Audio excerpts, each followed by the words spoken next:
Kuasa hukum tersangka kasus Vina Cirebon angkat bicara soal kasus yang terjadi pada 2016 silam.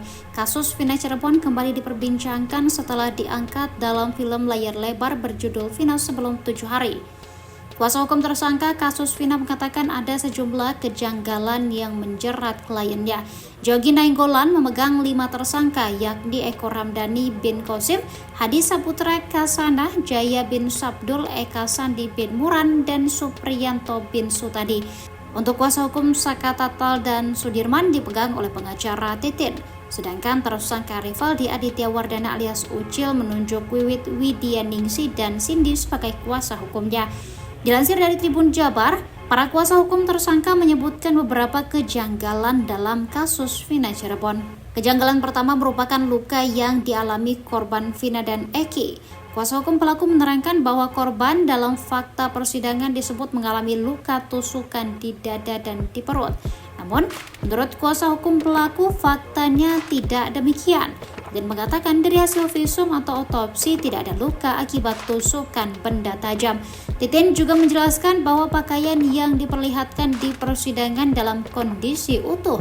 Menurut Titin, perbedaan antara tuntutan dan hasil visum sangat mencolok. Ia juga menyoroti bahwa kematian korban digambarkan sama, yaitu benturan di belakang kepala tanpa adanya sabetan. Selain itu, Titin juga mengatakan dalam persidangan kasus Vina tidak dibahas soal pemerkosaan. Titin menambahkan, dalam persidangan juga tidak pernah dibahas soal pemerkosaan. Isi berita acara pemeriksaan atau BAP para pelaku juga dipertanyakan oleh kuasa hukum karena pada prosesnya kliennya ditekan sampai akhirnya mengaku. Ia juga menegaskan bahwa kliennya menerima tekanan fisik saat BAP di Polres Cirebon Kota. Kuasa hukum Jogi Nainggolan menyebut bahwa kliennya Saka Tatal mengaku bahwa dirinya tak punya motor namun disebut geng motor. Saat Saka sedang beli bensin karena disuruh paman, dia langsung diamankan polisi lalu langsung dipukuli dan disuruh mengaku apa yang tidak ia perbuat. Titin bahkan mengatakan kejanggalan yang terjadi sudah disampaikan kepada media dan Komnas HAM pada tahun 2017 lalu. Sayangnya, informasi tersebut tidak sampai ke pihak yang berkuasa.